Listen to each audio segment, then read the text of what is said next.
Here we go.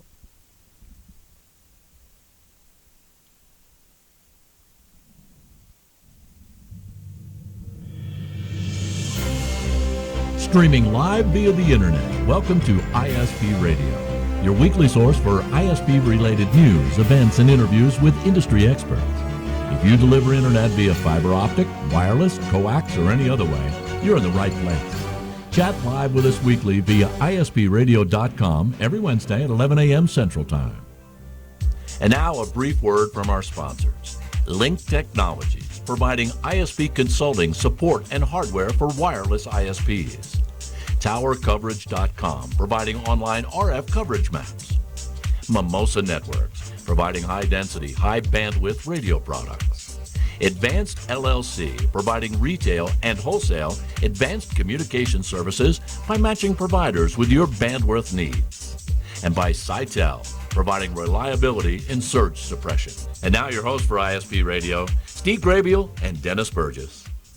Welcome to another edition of ISP Radio. I'm your host, Steve Grabiel, broadcasting from the home office in California, and we've got Dennis Burgess broadcasting and producing the show from St. Louis, Missouri. Dennis, you out there? Of course, of course.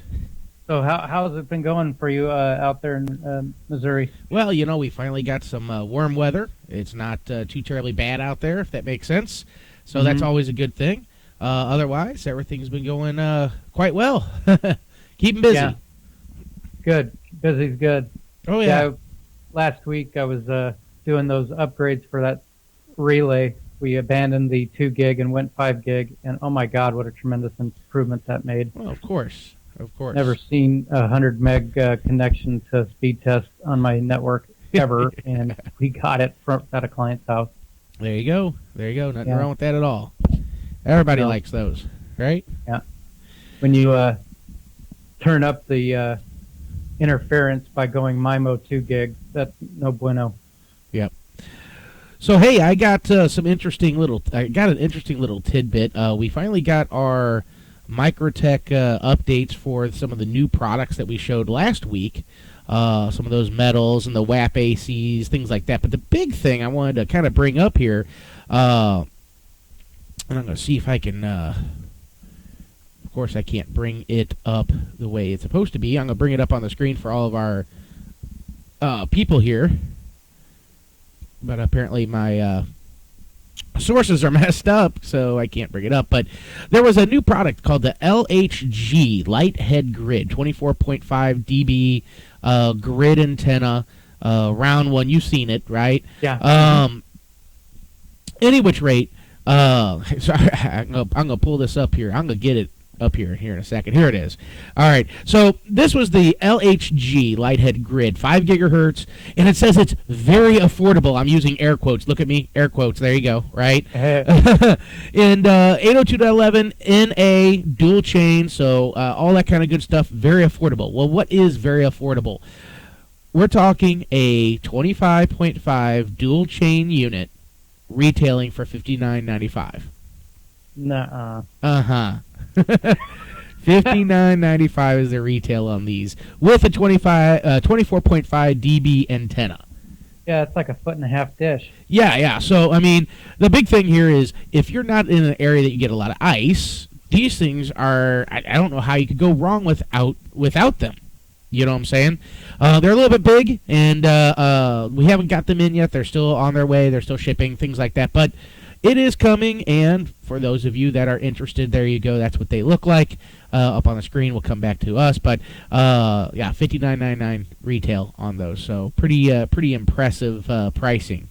And that's not just the antenna, but that's everything. Turnkey device. Yep. All you have to do is mount it to a pole and aim it. That's price disruptive. Yeah. So cool stuff for the most part as well.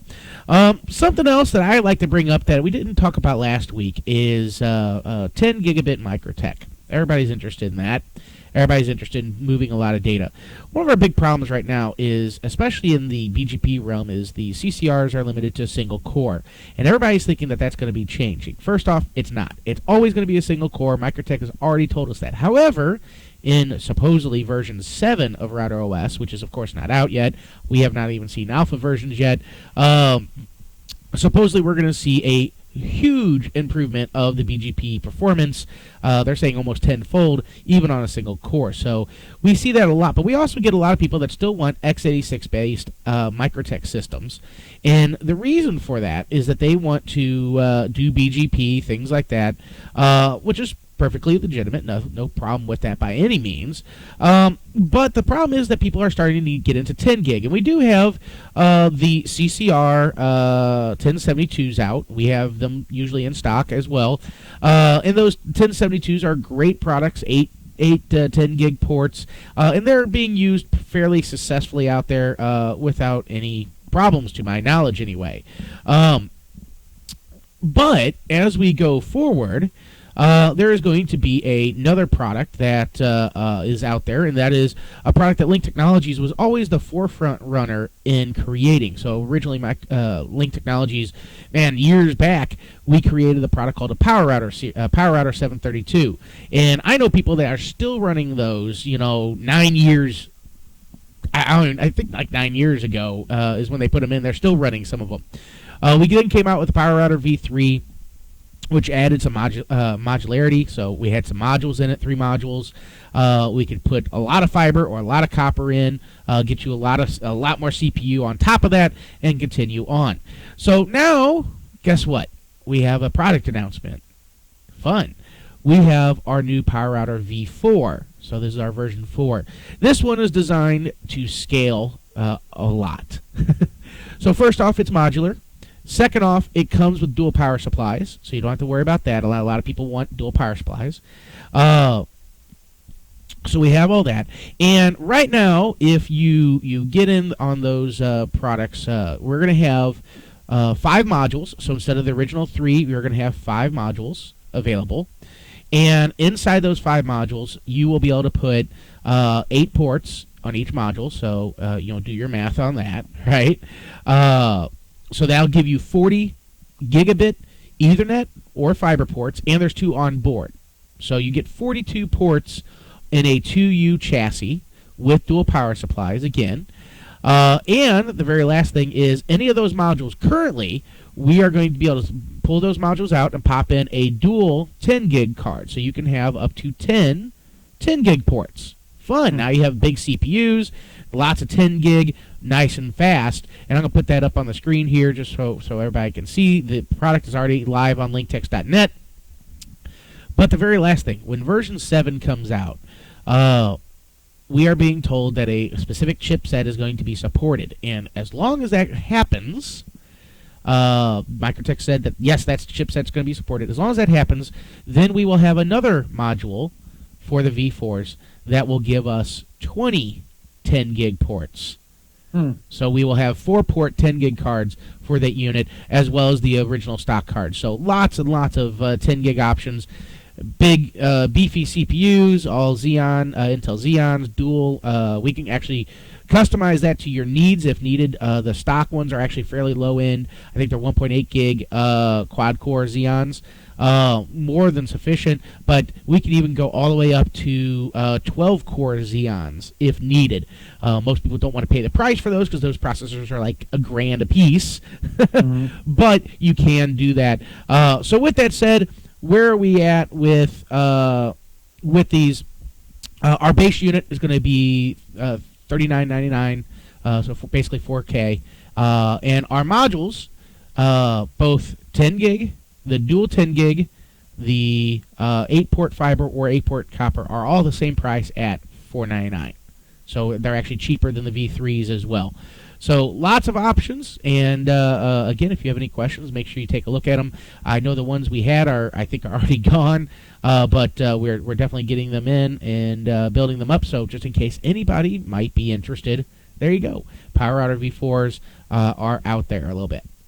How about like cooling? Or is it a huge heat sink, or do you have fans in there? There's definitely fans. I mean, this is a server class chassis. It is not a system. This is not something that you would typically put out at a tower site with no cooling. How's that? It will need. This is for the core. This is definitely for your core system. Yes, sir. Mm-hmm. So, but good options. You know, you never know whenever you might need that kind of CPU and that number of ports. We get a lot of customers, especially in the high-end fiber areas now, where they want to do mini 10 gigs in and out. They'll need 8 or 10, and then they still need 8 or 10 coppers or fibers going out to their switching systems and things like that. So really good stuff, all out now and available. So linktex.net in case you are interested. And this is a product that Linktex has developed and manufactures, correct? Correct. Yeah, we've been making power routers, like I said, since really the beginning of Link Technologies Incorporated. Simply out of the need that originally when the 732 came out, the biggest product that we had as far as Microtech related, what was probably a 433? Yeah. You know, back then, I mean, that was all they had. You know, a 400 series board, and then, you know, of course they come out with the 1100s, and you still needed more power, you still needed more CPU, you wanted to do BGP, full tables. Back then, Microtech did not have anything besides an x86 platform, but Microtech did not make a piece of hardware that was designed with enough CPU and enough power to handle full tables. Uh-huh. So, and that's where you guys stepped up to the plate. Yeah, we came out with those products to help everybody. You know, it's a turnkey product, so in other words, you get it, you plug the power into it. In this case, you plug both power cables into it. If you don't, it's an annoying beep. It's really annoying, but plug the power cables in, and basically it powers on, and you plug in and configure it like any other Microtech. There's nothing you really have to do otherwise. Right. So does that use the not obviously not x86, what, like CCR? The CCR is tile. uses? The CCR is a tile-based system, and this is still an x86 based system. Gotcha. Okay. So, supposedly we can. We haven't tried. I haven't tried it yet. Supposedly you could also take this chassis and load something like VMware or ESXi host on it. I've never tried it yet. And then you could put the new CHR, the cloud-hosted Microtech, and therefore immediately you'd have availability of all the ports, because then the hypervisor handles the drivers for the NIC cards versus the Microtech. The Microtech just uses the drivers for the VM system. We're looking at that because we've had a couple customers go, hey, I need 20 10 gig ports now, but we haven't fired up one and got that done yet. So. Right. Good stuff. You know, you never know. You'll have to see how it all works out in the end, but I'm sure it will be, great as people keep going. Mm-hmm. Right. And you've been selling those for many years, right? The Power Router series, yes. So we had a Power Router 732, then we had a 2200. That was one of the very first Microtechs out there. That would be again a turnkey product. You buy it and you plug it in. That actually had 10 gig ports. The 2200 had 10 gig ports before Microtech even thought about 10 gig for the most part. And then we had the V3, which was really for 1U chassis and lots of ports. And then now we have the V4, which gives us even more ports. Almost double. It actually almost doubles the port count because the last one was 26. Now we're up to 42. Plus we add the dual power supplies. Plus we add, on top of that, we add the modular system with all the ability of hopefully eventually 20 10 gig ports. So you'd have 20 10 gig ports and 2 copper if you want to, because there's 2 onboard copper. Right. To uplink to your switching fabric. Yeah, hopefully you use 10 gig for that too. Right. Yeah. So lots of options there, man. Lots of options. Anyway, so for those of you that have not noticed, I'm going to toss it over here, but for those of you that haven't noticed this, guess what? Next week is WISP America. Yes, next week is WISP America. To my knowledge, I have to see, Steve, I think, do we have a show scheduled? I do not believe so. Yeah, okay, I didn't think so either, because there's going to be, no, we don't have a show scheduled. We do have, what is this, I can't pronounce them. Silku? Pronounce that for me. Siklu on the 23rd coming up. Next week, we're probably not going to have a show because WISP America is going on. I am going to take my my recording stuff, so we may do a live broadcast from WISP America. We may not. I don't know what's going on, so we'll find out. But lots of options there, and of course, if you are not going to WISP America, you should be, because it's fairly important. Everybody likes WISP America, and you should go. That's a growing concern. Yeah, lots of. It should be a great show. There's lots of stuff going on. So, for the most part, go if you can. Mm-hmm. What else is going on in the ISP world, Steve? Well, I saw that Forbes had launched a press release from the WISP America. Did you receive that? Yeah. So this was. You're talking about the press release. Yeah, on the 4th. Yeah, let's see. Wireless internet service providers praise new FCC rules on unlicensed spectrum, which will benefit consumers in rural areas. Sounds like they got them to relax some out-of-band emissions. Yeah. issues. So this was actually a big concern for WISPs out in the wild. Basically, the FCC had added significant out-of-band emission restrictions on the top and bottom edge of the spectrums, of the available spectrum, as well as each individual channel. And one of the problems we had with that is that as you add more filtering and things like that, you add cost to products. And some of this filtering was a significant cost. It would, effectively lob off the bottom and top channels of 5 gigahertz that we would have, because the filtering had to be so tight. Furthermore, other products that were coming from out of the country, Ubiquity and Microtech and other things like that, which is actually probably most of the products, eventually, if they did not have the new certification, including this out-of-band, they would even be possibly denied during import. So in other words, we couldn't even get them into the country, which is fine on that. But WISPA, along with several other industry coalitions and industry leaders, worked on trying to get with the FCC, and this is one of the things that you become a WISPA member for. WISPA is a lobbying organization. We want to lobby for the FCC, the Federal Communications Commissions, and of course Congress, things like that, to get these types of rules either passed or relaxed and make them WISP friendly. Not everything's going to be perfect, but this is a perfect example of WISPA helping you guys to get your business done. So what we have here is, I'm going to pull this up here, or I'm going to try to anyway. But I'll just pull this up so everybody can see it. Pretty straightforward. Excuse me. Here we go. Bingo. So basically, we can read this, but this came out on the 2nd, so last week. Thousands of WISPs serving more than 3 million customers across America. The Wireless Internet Service Provider Association applauded the FCC Commission for adopting rules that's going to allow WISPs to continue to use the 5 gigahertz unlicensed spectrum to connect rural Americans with long-distance links. So the big thing is the relaxation of the out-of-band emission rules that were adopted in 2014. In 2014, they adopted these rules, but they still allowed manufacturers a transition period to meet those new requirements. And there was petitions for reconsideration from again, WISPA as well as many others. And WISPA had several industries and several other vendors that normally doesn't even work with us, that normally they kind of do their own thing. But we worked with them and achieved a positive result. The FCC has relaxed those out-of-band emissions, etc.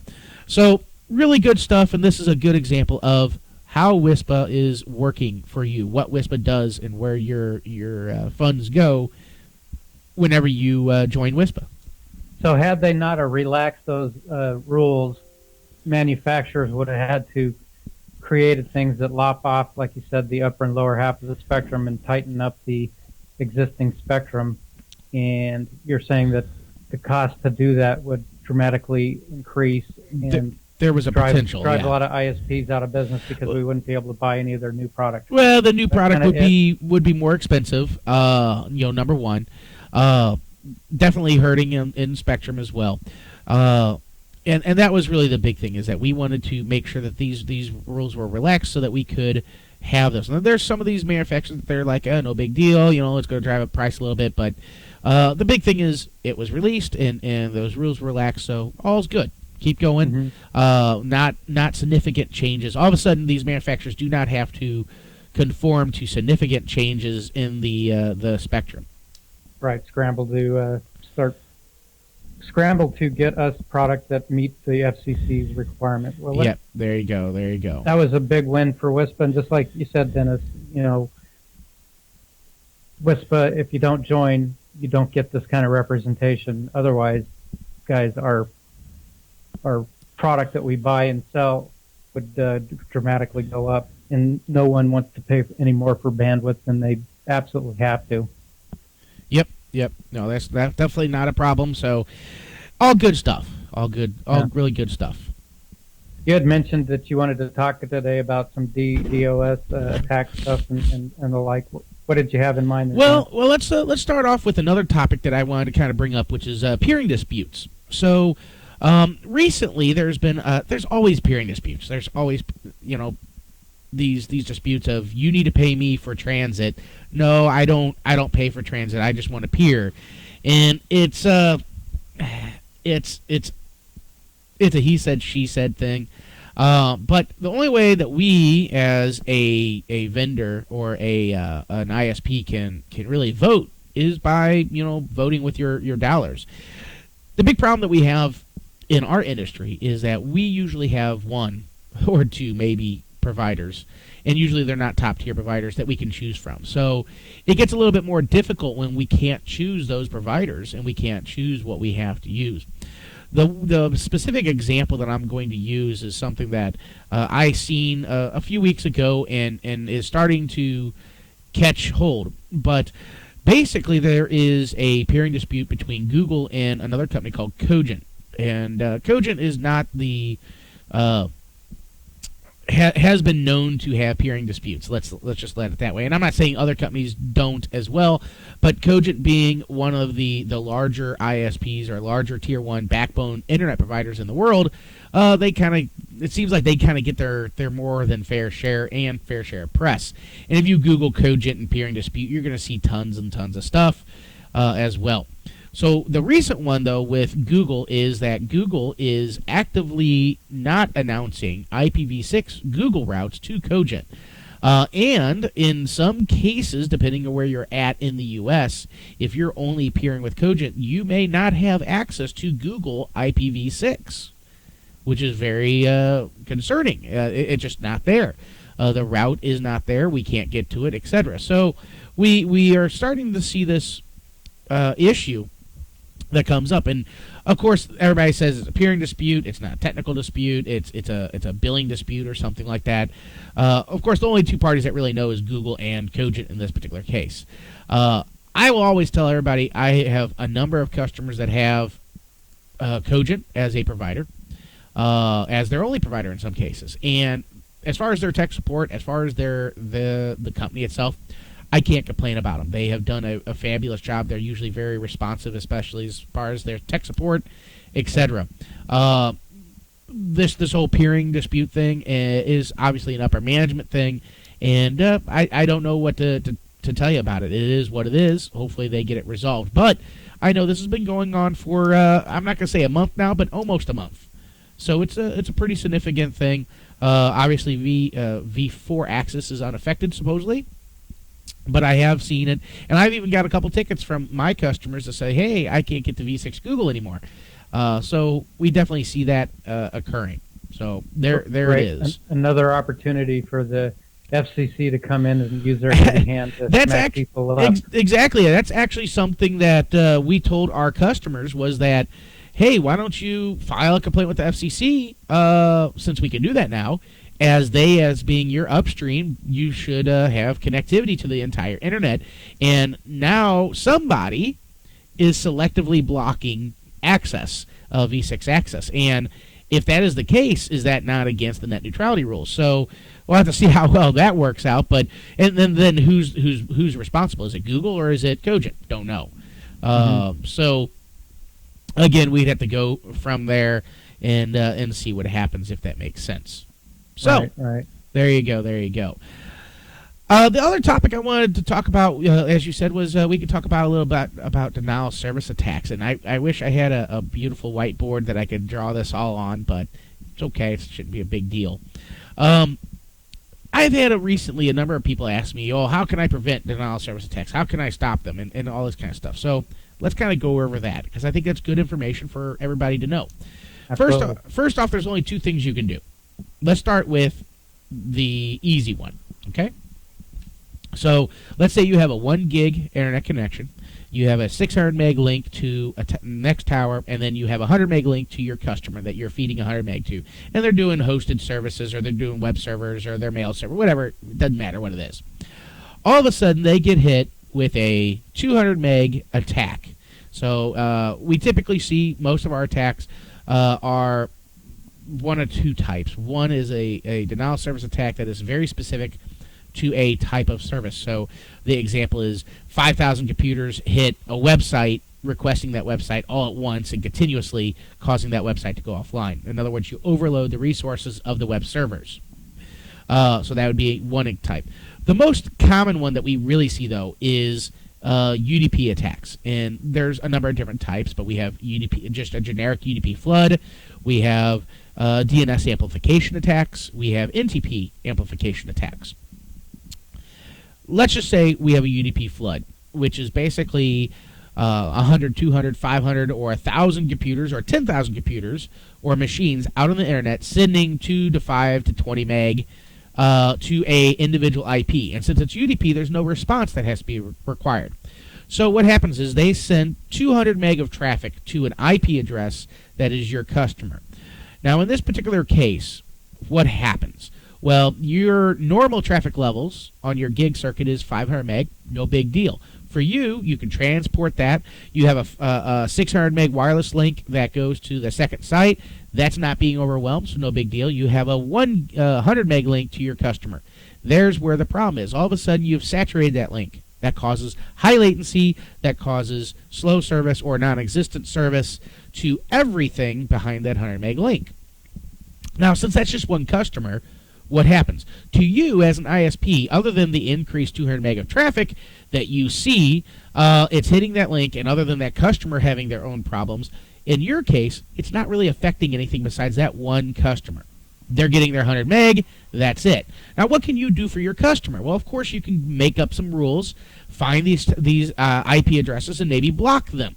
So you can block all the incoming IPs, and now they're being blocked at your edge. So what happens is you still see the increase of 200 meg on your edge router. You still see that. So if your normal traffic's 500, you're seeing 700 meg of traffic.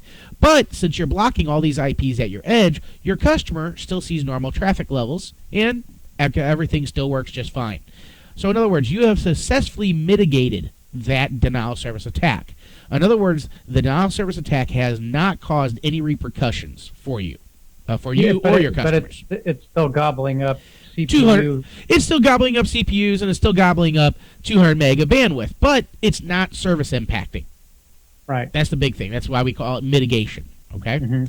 So now let's take that same customer, but this time, instead of a 200 meg attack, let's say it's an 800 meg attack. Now, this is where we get into the big uglies, and this is where we get a lot of ISPs that have sufficient, have a gig circuit or more, etc., or a couple hundred meg, where all of a sudden we really get into issues with a denial of service attack. So now we get 800 meg coming in. Our normal traffic is 500 meg, so 500 plus 800, do the math, we're out of bandwidth. So instead of us, even if we're filtering it at our edge, so it's not making it to the customer, we are still filling up our 1 gig pipe. Now, instead of it being a localized issue for one customer, it is now affecting and service affecting all of our customers. Big problem now. All right? Now, here's our problem. We can drop all that data at our network edge, but it still fills up that 1 gig.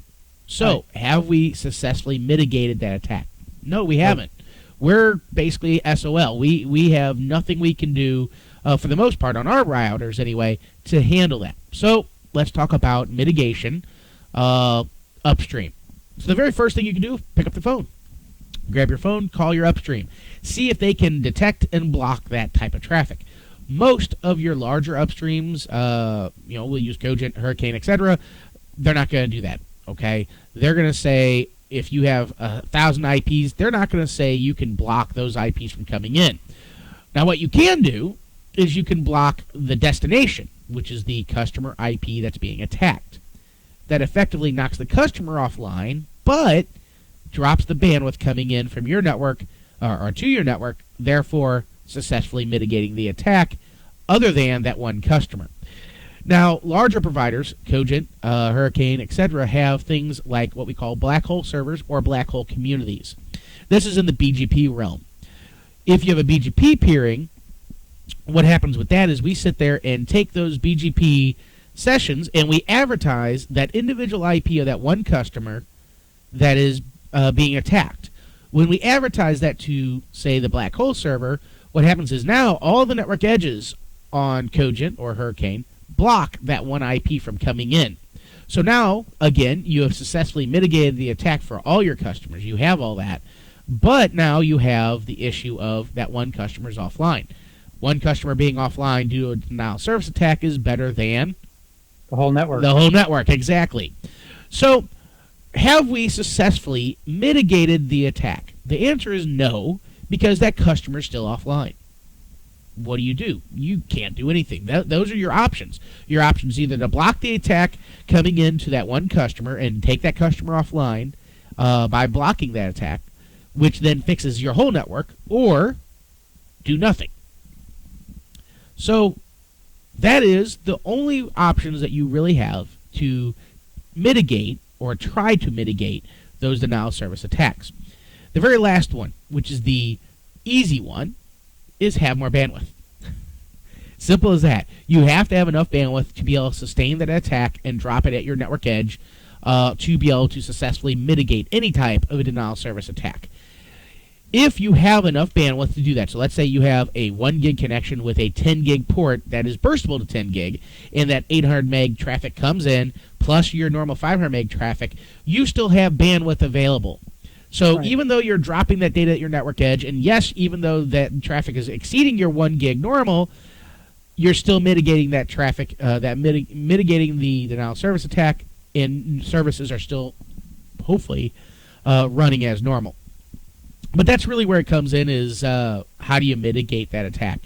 We find that most ISPs do not like to put 10 gig ports in until you really need, until you're either buying 2 gig or more bandwidth, is what we normally see. I see a lot of clients that they're at a gig and they want 1.5 gig, or they want 2 gig, and they will typically just add a port, a second 1 gig port, and do bonding or load balancing, versus putting a 10 gig port in.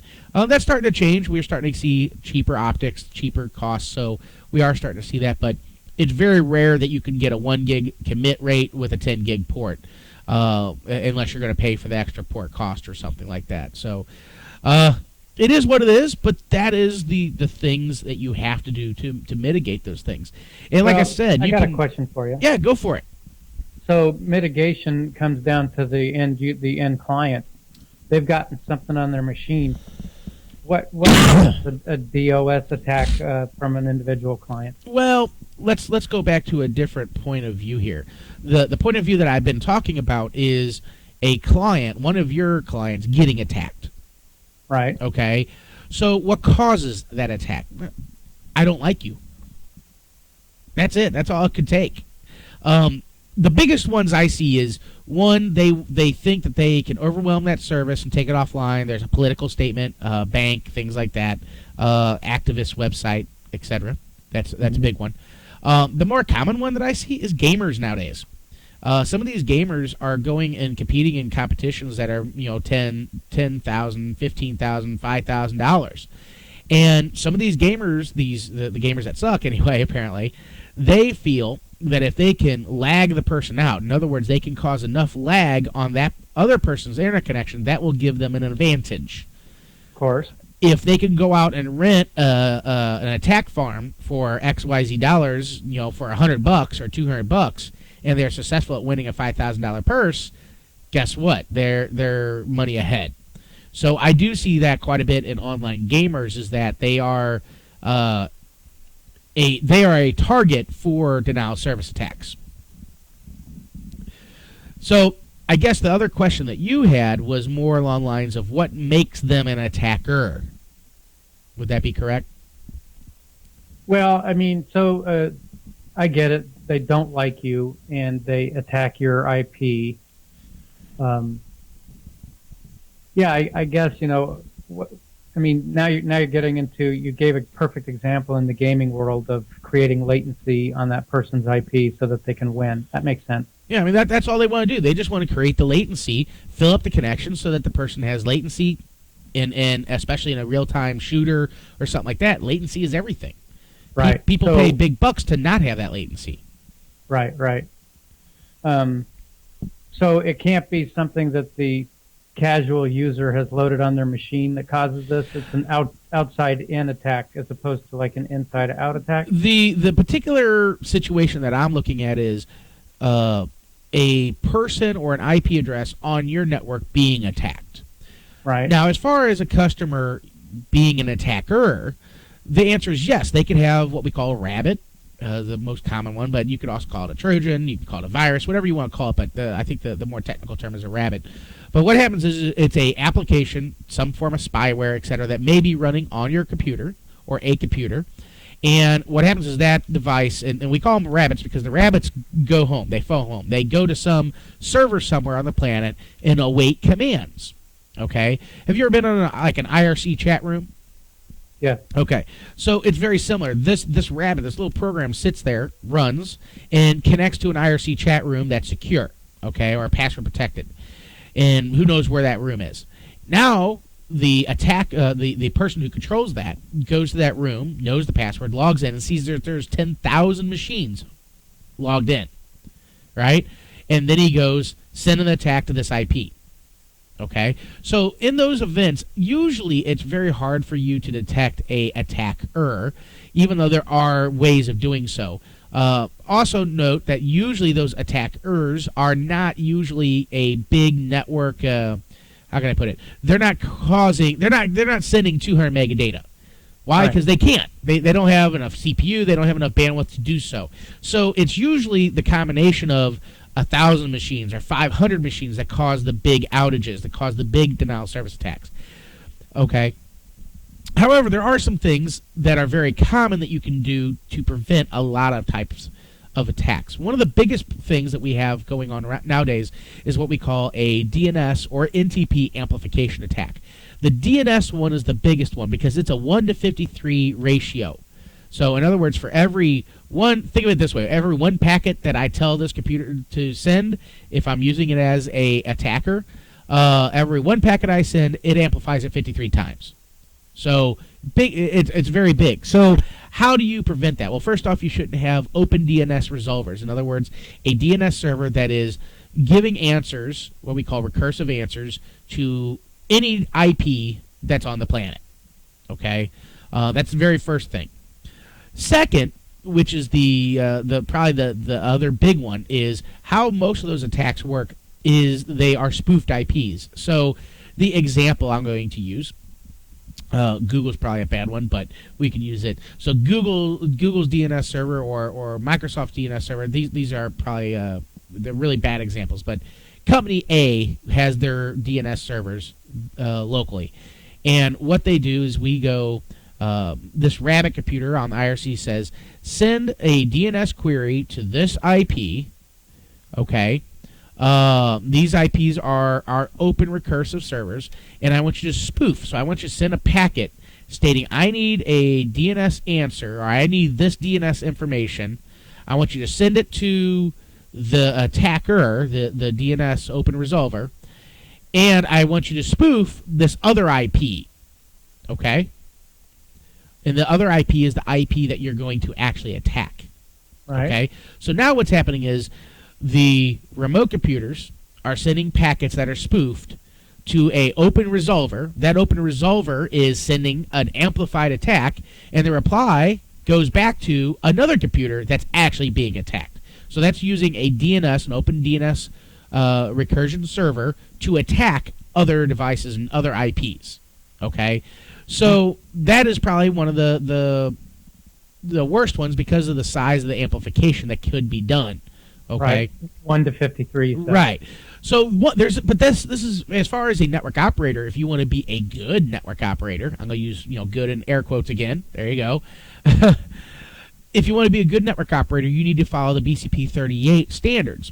And basically what that says is if it's not your IP, don't let it out of your network. If you don't know about it, don't let it out. So if you have 2/21s, one of the rules that you would put on your edge routers would be if it's not coming from one of my /21s, drop it. If it's going out to the internet. Simple as that. In other words, that prevents someone from spoofing an IP and sending a packet out of your network. That's all it does. Very simple, very easy. But in that example, that prevents those types of attacks from even occurring because you can't spoof that IP to send that data back. You can send the data, but once it hits your edge router, it drops, and that's a very small packet, so it's not a big deal. Right. You could sit there and try to capture those or try to figure out where they come from, but it's a spoofed IP to begin with, so it's kind of hard to. If you really wanted to, you could go back to your access routers and say, I want I prevent spoofing like that from the access routers on your network all the way at your other end, your customer edge, and then you could sit there and go, okay, well, what MAC address is sending the spoofed IP? And then you could actually determine who it was. So there are ways of doing that, but usually they try that, it doesn't work, and it drops out real quick because it doesn't work for them. You see what I'm saying? Those packets are usually insignificant in the grand scheme of things, if that makes sense. Right, but I mean they start off the snowball, and if it continues, it can be devastating. Right. Well, if you let it get out, then it is. How's that? So. And there was a third DDoS attack you were talking about.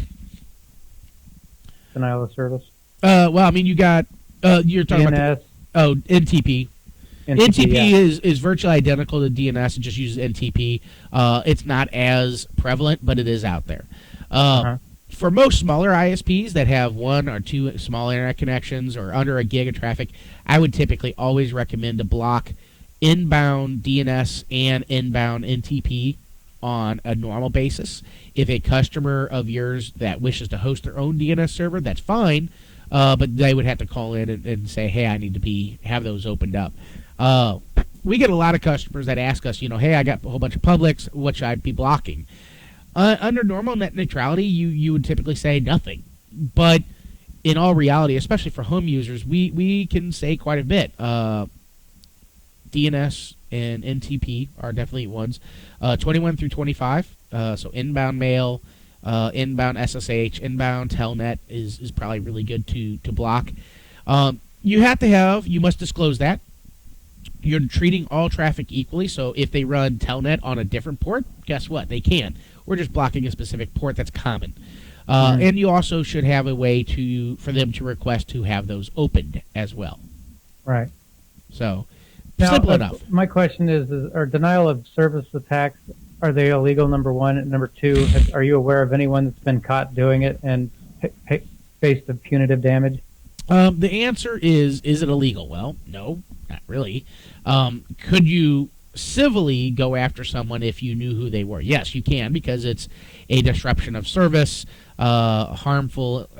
It's harmful, or there's another term I can't think of which one it is. But it is harmful. So if you could do that, go for it. Are there really a whole lot of happening? No. I mean, you got to remember that most of these things are. It's very cloak and dagger spoofed, and a lot of times you have a real hard time even determining where it's coming from, or determining where it's coming from a point of view of. Again, most of them are distributed anyway, so you really have to trace it all the way back to who issued the commands, and we're talking several layers deep. And I know there's people that can do that without a problem, but we don't see. And then they're probably in China anyway, so you ain't gonna get any help anyway. You know what I'm saying? That's interesting, though. But a denial of service attack is not illegal. Not necessarily. It's just packets. You can't really find it. Yeah. I mean, punitive damages or something like that, it is harmful, but not something that you're going to sit there and, like the country is going to, the U.S. government is going to prosecute someone for doing that. I wouldn't think. I could be wrong, but I wouldn't think so. Mm-hmm. And you've heard of no... I haven't sat there and looked at it, no, but I haven't Googled it either, so I couldn't tell you there. So I think you helped me out with my DNS server was flooding it, and you added a few. Yeah, I mean it's easy enough to add rules on my core router. Is that something you can help people with if they're if their upstream's telling them your DNS is flooding the network? Yeah, of course you can. Yeah, that's definitely not a problem. Yeah, and it's not really hard to secure. It's just you have to do it. Right. No, you got to do it. It's just like if you run a mail server, you have to secure your mail server, or you're going to be spamming everybody in the planet. Now, is that something you secure with the box itself, or is that something you secure on your microtik? Either or. You can do both, or one. You can do both, one. It depends on your server. It depends on your capabilities. If you have a small server, it may be more advantageous to do it on a router that can handle the packets better than the server itself. Makes sense. Why let the data get to the server if they're not valid? So, is it right or wrong? Just two different methodologies. Right. So. Well, a good conversation about the denial of service attack, and talking about the out-of-band transmissions being relaxed. That was good. So next week is Wispalooza. You're going to be from the show, and we do not have anything planned, but if you want to fire up the show there, if you've got time, we'd be happy to get a lowdown of what's happening at Wisp America. Yeah, I mean, it should be a good show. I'm looking forward to it. There's lots of stuff going on, lots of presentations. I know I got 4 or 5, so should be a really good show. I'm looking forward to it. Oh, cool.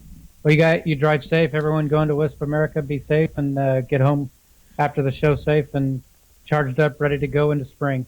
There you go. If you want to wrap us up, Dennis, we're good to go. Excellent. Thanks a lot, everybody, and we hope to see you not next week, but the week after, and hope to see you at Wisp America as well in Louisville. Thank you for listening to ISP Radio. We hope you've gained new insights and additional wisdom in our industry as well as your business. Please remember to visit our show sponsors via the links on ispradio.com. If you're interested in becoming a show sponsor, contact us at sales@ispradio.com. Now go out there and push those packets as fast as you can. Good luck and Godspeed.